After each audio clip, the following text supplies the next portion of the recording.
11. Donc les 11 versets, lorsqu'ils ont été lus, alors le prophète sallallahu alayhi wa sallam, il s'est retrouvé. Et quand il va se retrouver, ses disciples vont lui demander, mais est-ce que tu ne vas pas tuer ce monsieur-là? Le prophète sallallahu alayhi wa sallam, c'était vraiment le messager de Dieu. Il va dire, lorsque Dieu a fait ma revanche, lorsque Dieu m'a honoré et il m'a donné le dessus sur quelqu'un, je n'aime plus me venger de la personne. Subhanallah. Dieu m'a déjà montré ce qu'il a fait. Dieu m'a redonné ma santé, mais je n'ai pas à le tuer. Je n'ai pas à le tuer. Alors le prophète sallallahu alayhi wa sallam, il ne va pas vouloir tuer cet homme parce qu'il a envoûté. Mais qu'est-ce qu'on va retirer de tout ça?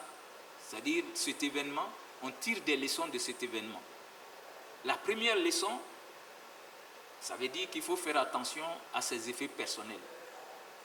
Parce que si tu ne fais pas attention à tes effets personnels, tout ce qui touche à ton corps, si les gens ont accès à cela, alors qu'ils veulent te faire du mal, c'est fait facilement. C'est fait très facilement. Ça peut être ton foulard, ça peut être ton chapeau, ça peut être ton slip. Voilà, ça peut être, en tout cas, tout ce qui a trait à toi et qui touche ton corps, ne laisse pas les gens avoir ça facilement. Même l'éponge que tu utilises, quand c'est vieux, quand tu veux jeter, il ne faut pas jeter devant tout le monde. Il y a des gens qui attendent ça parce que ça fait peut-être 6 mois ou une année tu es en train d'utiliser. Mais quand ils vont avoir ça, c'est fini. Ils vont te faire du mal avec. Donc, le prophète lui-même, qui a laissé sa chevelure comme ça, si lui, il a été envoûté, nous tous, nous devons faire attention avec nos effets. Et en deuxième lieu, il faut faire attention surtout avec ses cheveux. Les cheveux, subhanallah. Voilà, on nous dit que le prophète, il a été envoûté par ses cheveux et son peigne. Voilà, donc il faut faire attention. Lorsque tu t'es rasé ou tu t'es coiffé, il ne faut même pas que tes cheveux tombent dans la main de quelqu'un qui voudrait que tu sois fou. Parce que si on va mélanger ça avec quelque chose, ta chevelure, et on donne cette chose-là comme à l'âne, surtout l'âne. Si l'âne mange tes cheveux, alors tu auras ce problème psychologique. Tu deviens fou. Il y a pour d'autres, ça sera approfondi jusqu'à c'est-à-dire qu'on ne peut plus te récupérer. L'âne. Quand on mélange ta chevelure à quelque chose que l'âne peut manger et que l'âne a mangé, c'est fini. Parce que l'âne, c'est pourquoi le prophète va nous dire, quand l'âne brêle, il faut faire attention à ce moment-là. C'est qu'il y a le Satan qui est là-bas. Donc, lui, il est accompagné aussi de beaucoup de Satan. Alors, s'il a avalé ta chevelure, ben c'est fini. Donc, il ne faut pas s'amuser avec sa chevelure.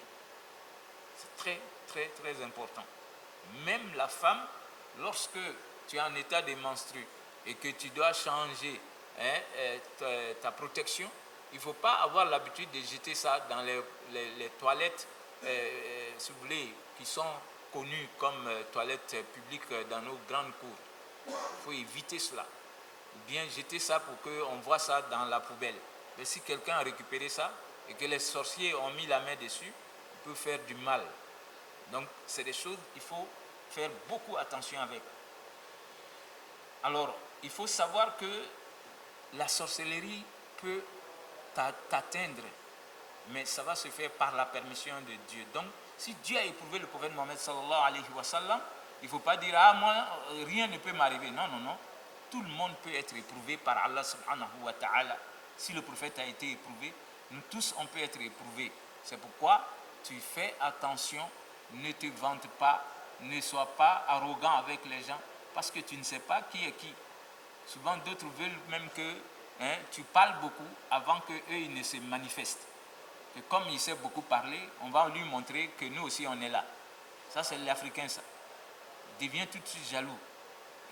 Et souvent même, quand on dit que tu es devenu le député, tu es devenu le maire, on dit, bon, comme il montre maintenant qu'il veut être chef, on va voir s'il est fort. Même nous, les imams, souvent, on vient te jeter un sort pour voir est-ce qu'il mérite d'être devant. Ça, c'est l'Africain. On va voir s'il mérite d'être devant. On vient mettre un sort sur toi pour voir. Donc c'est pourquoi le croyant, chaque fois, confie-toi à Allah subhanahu wa ta'ala. Alors, comment se protéger contre l'envoûtement? C'est Dieu qui nous le montre ici. Il a désenvoûté son messager avec Qul a'udhu bi rabbil falaq, Qul a'udhu bi rabbin nas. Alors, le prophète lui-même, sallallahu alayhi wa sallam, il va ajouter maintenant Qul huwallahu ahad. Donc, le prophète, depuis qu'il a connu que lui, il a été envoûté et qu'on l'a désenvoûté avec ces deux sourates, alors lui-même, il prenait maintenant, à chaque fois qu'il avait fait sa prière de subh, on commence par là-bas, lorsque tu as fini avec ta prière de subh, il faut lire Ayatul Kursi pour se protéger. Tu as fini de lire Ayatul Kursi, il faut lire Qul huwallahu 3 fois, Qul a'udhu bi rabbil falaq 3 fois, Qul a'udhu bi rabbin nas 3 fois, parce que tu es en train de commencer la journée, et donc chacune de ces 3 sourates, tu vas les lire 3 fois pour te protéger et protéger ceux qui te sont chers. Tu peux lire avec cette intention-là. Seigneur, protège-moi, protège ma petite famille, mon mari, ma femme, mes enfants.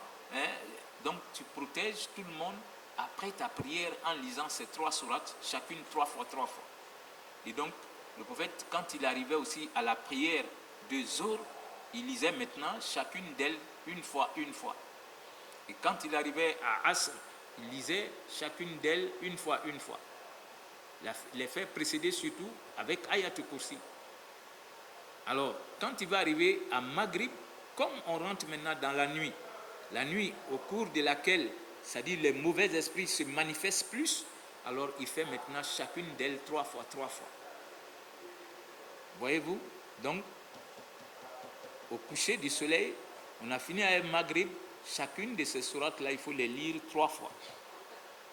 Et puis, quand on va arriver à la dernière prière qui est Isha, il les lit une fois, une fois.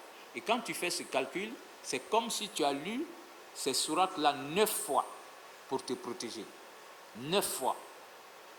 Wallahi, celui qui fait ça, aucun sorcier dans le monde, ni génie, ni malfaiteur ne peut te toucher si toutefois toi tu n'as pas oublié de faire ces invocations-là, cette lecture comme le prophète l'a fait. Parce qu'après la prière, c'est sûr que Dieu va t'exaucer. Donc, après chaque prière canonique, ça c'est un moment favorable pour être exaucé par Allah subhanahu wa ta'ala. C'est pourquoi le prophète, il les faisait lire et il était protégé par Allah subhanahu wa ta'ala. Et quand il arrivait maintenant au moment de dormir, il va déblayer sa couchette.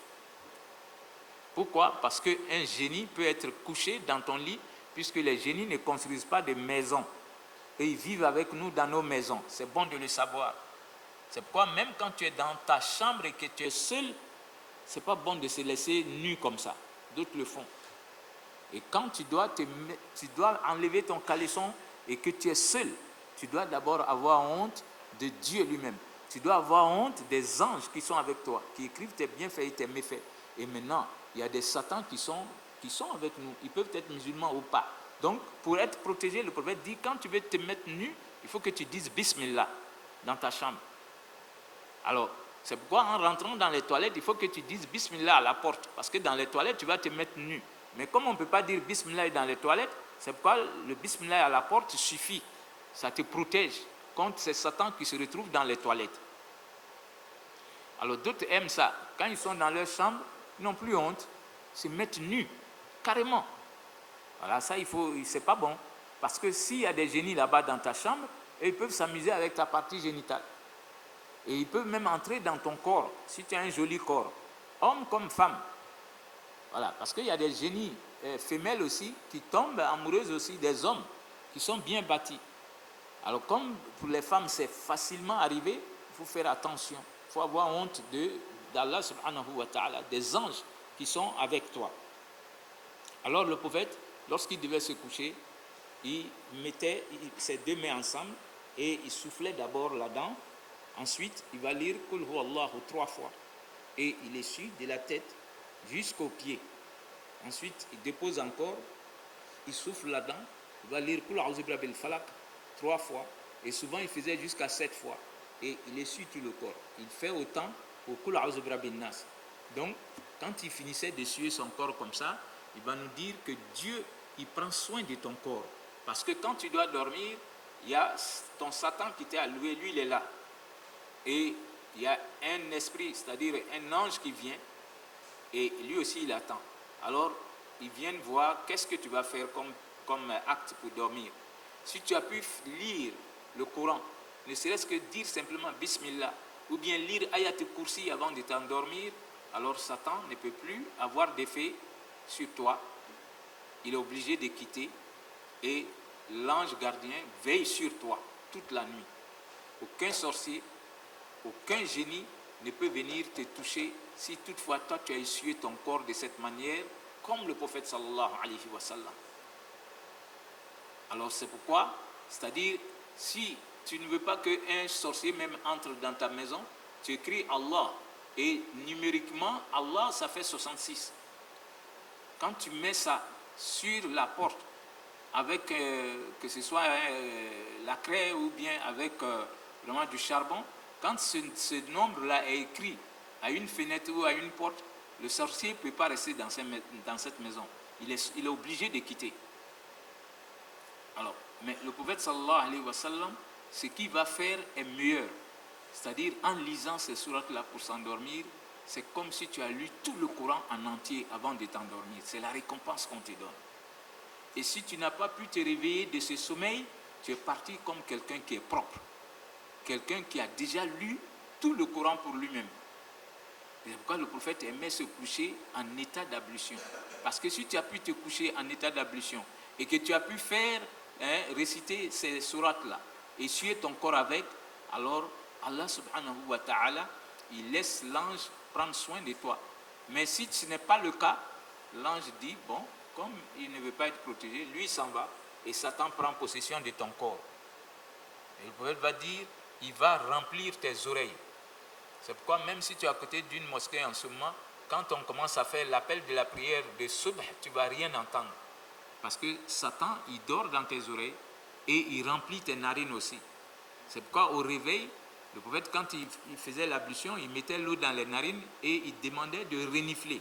Il dit parce que Satan dort aussi dans les narines. Quand tu renifles, c'est bon. Parce que si tu dors, il dit Satan vient et il fait 3 nœuds sur la tête de tout dormant. Quand tu dois dormir, il va attacher tes cheveux en 3 nœuds.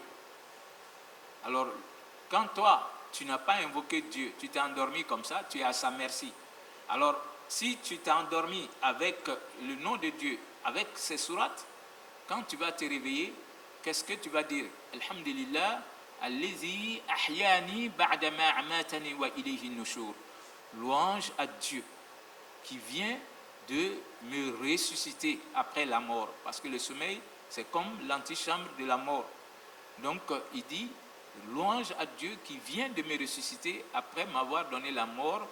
Et c'est sûr qu'un jour, je vais retourner à ce Dieu-là. Wallahi, si tu as pu dire ça à ton réveil, c'est que toi, tu es d'accord que tu es venu pour vivre pour un moment. Et un moment viendra, tu vas quitter cette vie de dunya.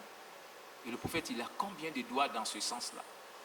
Il va dire, quand tu ouvres les yeux, il faut rendre grâce à Dieu en disant simplement Subhanallah, wa la ilaha illallah, Allahu Akbar, wa la hawla wa la quwwata illa billah. Ou bien, il va dire celui qui peut faire les tasbih, Subhanallah, walhamdulillah, wa la ilaha illallah, Allahu Akbar, wa la hawla wa la quwwata illa billah. Si tu as pu dire ça à ton réveil, tu as glorifié Dieu, alors tu es quelqu'un qui est vite exaucé. Le prophète va dire, si tu peux même ajouter en même temps, dire Rabbik Firli, Seigneur, pardonne-moi. Si tu le fais, Dieu te pardonne tous tes péchés. Voilà que ton sommeil qui a été reposant, tu t'es réveillé, tu es venu vers ton Seigneur, tu as reconnu que c'est lui qui t'a donné le sommeil et qui t'a permis de te réveiller. Parce que combien de gens qui meurent dans leur sommeil, chers frères et sœurs? Tu aurais pu mourir dans ton sommeil. Et donc, il t'a permis de revenir à la vie. Alors, tu t'adresses à lui en lui disant, Seigneur, je sais que tu es là. Alors, un jour viendra, je vais retourner. Donc, il n'y a rien de plus méritant. Rien ne doit être adoré sauf toi. Et tu es plus grand que tout. Alors, Seigneur, pardonne-moi. Quand tu lui dis, Dieu pardonne tous tes péchés. Vous voyez que le sommeil du croyant n'est pas comme le sommeil de quelqu'un qui s'est couché comme ça et qui s'est réveillé, qui est pressé d'aller prendre son bain et partir. Non. Le musulman, quand lui se réveille, il rend grâce à Dieu, qui a veillé sur lui toute la nuit. Et quand il s'est réveillé, Dieu lui donne une opportunité de se faire pardonner tous ses péchés.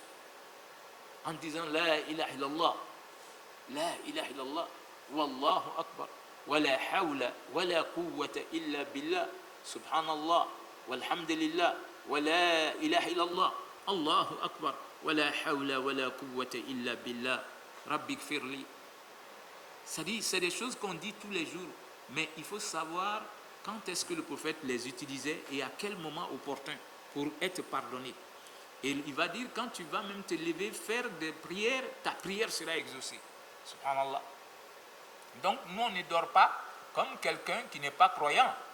Alors, on dort d'une manière, quand on se réveille, on rentre en contact avec Allah subhanahu wa ta'ala. Alors, le prophète sallallahu alayhi wa sallam, si lui, il a été envoûté, nous tous, on peut être envoûtés d'une manière ou d'une autre. Donc, pour dire qu'on va vivre avec ça, c'est la réalité. Parce que vous allez trouver d'autres qui disent que vraiment, eux, ils ne croient pas. Est-ce que les génies même, ça existe? Ouais, il y a Surat Jinn dans le Coran pour nous dire que les génies existent. Il y a des bons là-dedans, il y a des mauvais là-dedans.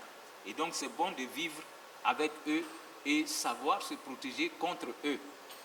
Voilà. On se protège avec Ayatul Kursi. On se protège avec Surat al-Baqarah. Alors, comme ces sourates-là sont longues, alors Dieu a voulu que Ayatul Kursi soit le plus grand verset du Coran. C'est pourquoi on l'a récupéré. Tout bon musulman doit mémoriser Ayatul Kursi. Il faut l'apprendre aux enfants, comme Surat al-Fatiha. Il faut prendre le temps à apprendre cette sourate-là, à éduquer les enfants avec. Parce que le prophète va nous dire, quand c'est lu dans une maison, Satan ne peut pas résister. Il ne peut pas rester là. Subhanallah.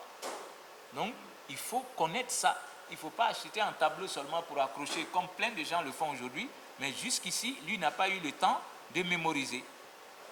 Donc, il faut toi-même lire. Quand tu lis, ça a plus d'effet que de prendre le tableau et venir mettre dans ta chambre. D'autres mettent ça dans la voiture.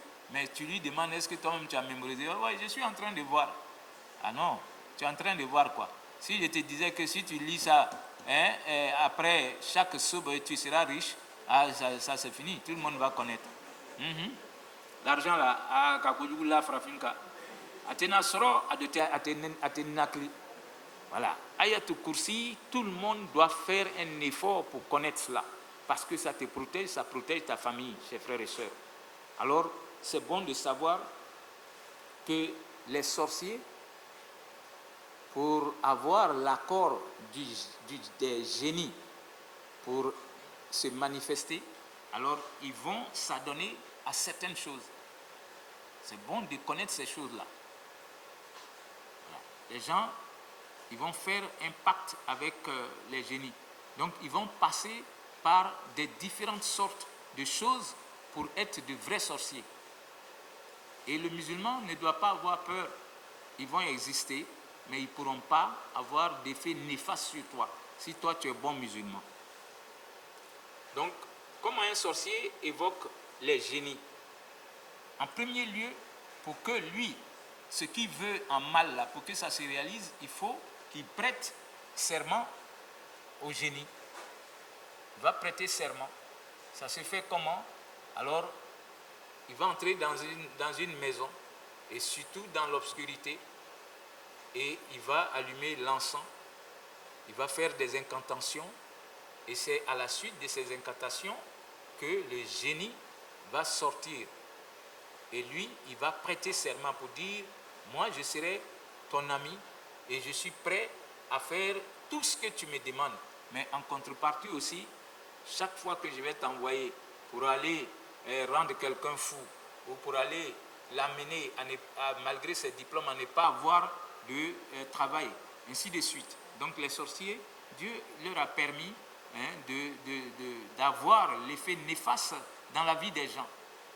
Ça peut être souvent la femme qui est là, qui est une femme, vraiment, quand tu la vois, tu veux d'elle, mais une fois que tu parles du mariage, elle ne veut plus te sentir.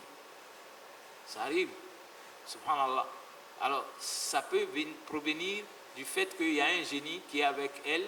Tant que ce génie-là est lié d'amitié avec la personne, elle ne va jamais se marier. Subhanallah. Et souvent, c'est parce que quelqu'un de la famille même voudrait qu'elle souffre comme ça. Ou bien elle est dans son mariage, on l'amène à quitter son mariage pour aller être une femme frivole, une femme qui s'adonne à ça. C'est-à-dire qu'elle ne trouvera pas le plaisir, il faut qu'elle parte avec les hommes. Voilà, on met ça dans sa vie. C'est pourquoi je dis qu'il faut faire attention à vos effets. Il y a des sorciers, quand ils vont avoir le slip de la femme, ils vont travailler ça de telle sorte que si on met le sang de la viande avec des incantations et qu'un chien a pris ça, c'est fini. Cette femme-là devient une femme qui se livre à tous les hommes. Subhanallah. Et elle, la personne qui a fait ça, est contente de la voir se trimballer comme ça dans la vie. Mais c'est pourquoi, si tu meurs sorcier, homme ou femme, si tu meurs, tu ne t'es pas repenti, wallahi, tu vas en enfer. Parce que tu as prêté serment à un génie ou à des génies, c'est avec ceux-là que tu travaillais. Donc, dans un premier temps, ils vont prêter serment. Le génie prête serment, le sorcier prête serment à un génie ou à des génies qui seront à son service. Alors, la deuxième chose, c'est l'immolation.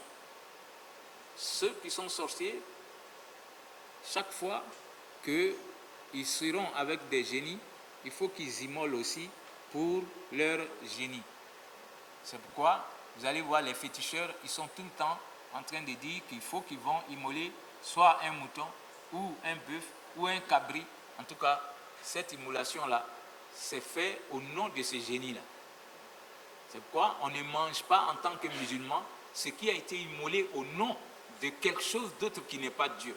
Chez nous, quand on veut immoler quelque chose, on doit dire Bismillah, Wallahu Akbar. Quand ce n'est pas immolé avec ça, le musulman n'en mange pas. C'est devenu du jifa, ou bien celui qui a fait cette immolation, lui il a son intention, il est en train d'immoler pour son génie. C'est pourquoi il faut faire attention, même aller dans n'importe quelle sorte de rassemblement. Toi, tu ne sais pas pourquoi les gens se sont rassemblés. Peut-être que eux, dans l'année, une fois, le génie l'a dit, il faut que vous immolez 10 bœufs pour moi, ou 9 moutons, ou bien, en tout cas, il va dire d'immoler pour lui. Et celui qui n'est pas, toi-même tu sais que cet oncle-là, ou bien ce monsieur-là, il n'est pas musulman. Mais comme on a dit que Missi Benafra, l'Africain a son affaire de Missi, alors toi tu t'en te mettre dans cette viande-là. Peut-être si en mangeant là, c'est-à-dire en mangeant de cette chair, peut-être que tu es en train d'entrer dans un club comme ça. Et souvent d'autres se retrouvent là-dedans et on leur dit tu ne peux plus sortir. Pourquoi? Et comme toi aussi, tu as fait palabre là pour avoir ce morceau-là. Mais tu ne peux plus sortir. Voilà, il faut faire attention. On ne mange pas toutes sortes de viande. Ça, je vous le dis. On ne mange pas toutes sortes de viande. Il faut faire attention. Alors, après l'immolation, c'est la méthode qu'ils appellent la méthode inférieure, qui est l'une des méthodes les plus sales. Parce que celui qui va arriver à ce niveau-là, parmi les sorciers, il prend le Coran que vous connaissez, il en fait des chaussures, il met ses pieds dessus, il attache à ses pieds et il rentre dans les toilettes avec. Parce que c'est ce qui plaît à Satan. Quand il arrive là-bas, il va montrer qu'il ne respecte pas le Coran, il n'aime pas Dieu et le Coran n'est pas la vérité. Et quand il va sortir maintenant, il va faire des incantations aussi pour montrer qu'il renie Dieu, il renie le Coran. Voilà. Et quand il arrive à ce niveau, c'est un grand nombre de génies qui vient vers cet homme-là ou cette femme-là pour montrer que lui s'est engagé. Voilà. C'est la méthode inférieure, mais pour montrer que vraiment, lui, il ne va plus parler de Dieu. Même s'il est à la mosquée, même quand il va à la Mecque pour revenir, lui n'est plus musulman. Et quand les gens sont à ce niveau-là, vous allez trouver qu'on va embellir les péchés majeurs à leurs yeux. C'est pourquoi ceux qui sont là-dedans, comme hommes, ils vont aimer l'inceste. Il va avec sa propre sœur, sa propre fille, c'est-à-dire il peut tout de suite c'est-à-dire envoûter ceux-là et se coucher, celle-là, se coucher avec elle pour montrer qu'il est arrivé à un niveau où c'est le Satan qui le guide maintenant. Voilà. Il y a des femmes que Dieu a interdites dans notre religion. Ta mère, ta tante, maternelle, paternelle, ta fille, la fille de ton frère. Lui, il est prêt à aller coucher avec toutes ces femmes-là pour avoir ce grand degré. Mais ils appellent ça la méthode inférieure. C'est-à-dire, rien ne doit plus les arrêter. Donc, il va aimer la sodomie. C'est-à-dire, il devient gay. C'est pourquoi vous allez voir des grands types même qui entrent dans ils sont à ce niveau-là. C'est-à-dire, ils disent que c'est ce qui donne la force. Et donc, quand lui va avec une femme, il trouve que souvent la femme est là seulement, c'est-à-dire comme décoration. Puisque pour eux, ils disent que c'est-à-dire Dieu a mis la puissance de la femme dans sa partie génitale. Et donc, l'homme, pour lui, ça se trouve dans sa partie anale. Alors, en se couchant avec l'homme, c'est-à-dire en allant avec un homme, on prend sa puissance. C'est pourquoi cet homme qui accepte que lui soit sodomisé, il devient, c'est-à-dire féminisé. Il veut imiter les femmes. C'est-à-dire il n'a plus la vigueur des hommes. Il devient comme une femme. Et donc ceux qui s'en vont avec lui, ils sont même prêts à lui donner des millions pour qu'il puisse prendre sa puissance. Et cette puissance-là, ils se disent que ça se trouve dans la partie anale, alors que Dieu a prohibé cette manière de faire. C'est pourquoi vous allez trouver des gens, c'est-à-dire qui se sont adonnés à Satan, et jusqu'à Satan va embellir ce que Dieu a prohibé. Et ils sont prêts à le faire. Subhanallah. Ne parlons pas de l'adultère. Ils peuvent aller avec la mère et sa fille, les deux sœurs à la fois, ils sont prêts à tout pour montrer à leur Satan qu'ils sont prêts pour lui. Donc ça, on l'appelle la méthode inférieure. Alors, si tu as marché sur le livre de Dieu, ça veut dire que toi, tu es prêt à dire que même si Dieu vient, je vais me battre pour vous les génies. Subhanallah. Donc Allah nous protège. Et tout ça, ça se fait avec des incantations. Des incantations pour montrer qu'ils se sont engagés pour Satan. Alors, après cette méthode-là, vous allez trouver la méthode de la souillure. La méthode de la souillure, ils vont prendre les menstrues, le sang des menstrues de la femme, et puis écrire une partie du Coran avec. Ou bien ils vont prendre le déchet, ils vont déféquer même, et puis ils disent qu'ils vont écrire une courte sourate avec, pour montrer que c'est Satan qui est grand chez eux, mais ce n'est pas Allah, ce n'est pas ce livre-là. Subhanallah. Et c'est pourquoi souvent, c'est des hypocrites, ils sont dans la mosquée avec nous, hommes et femmes, mais ils sont dans ces pratiques-là. Alors, vous allez trouver aussi ce qu'ils appellent l'inversement. Alors, l'inversement, c'est quoi? Ils vont prendre une sourate du Coran qu'ils vont lire de la fin jusqu'en haut. Au lieu de commencer en haut comme Dieu a fait descendre son livre, alors on va prendre à l'inverse. C'est-à-dire, on lit à l'inverse. Et on écrit même à l'inverse. C'est pourquoi on ne prend pas les zikrs avec tout le monde. Voilà. Tu vas aller trouver quelqu'un qui va te dire, ouais, tu es en train d'entrer chez les Satan comme ça. Et le marabout qui te dit ça, lui, il n'est pas marabout, il est charlatan. Il est en contact avec les génies. Il faut faire attention. Ne prends pas le zikr dont tu ne comprends rien là-dedans. Ça ne se trouve nulle part, ni dans le Coran, ni dans les hadiths. Quand tu sais le faire, tu es en train de t'engager comme ça à aller adorer d'autres choses qui ne sont pas Dieu. Voilà. Ils vont aller par des noms. Souvent on te dit c'est des noms d'anges, ou bien on quitte là-bas, on dit non, c'est des noms de Rohaniyat. Ça aussi c'est des créatures de Dieu. On dit qu'eux, ils ne sont pas génies, ils sont entre les génies et les anges. Et donc si tu as ton zikr, quand ils viennent, ils vont t'appuyer. Moi je veux un zikr que le prophète m'a donné, ou bien je peux trouver ça dans le Coran, je vais faire ça, je ne verrai personne dans ma chambre.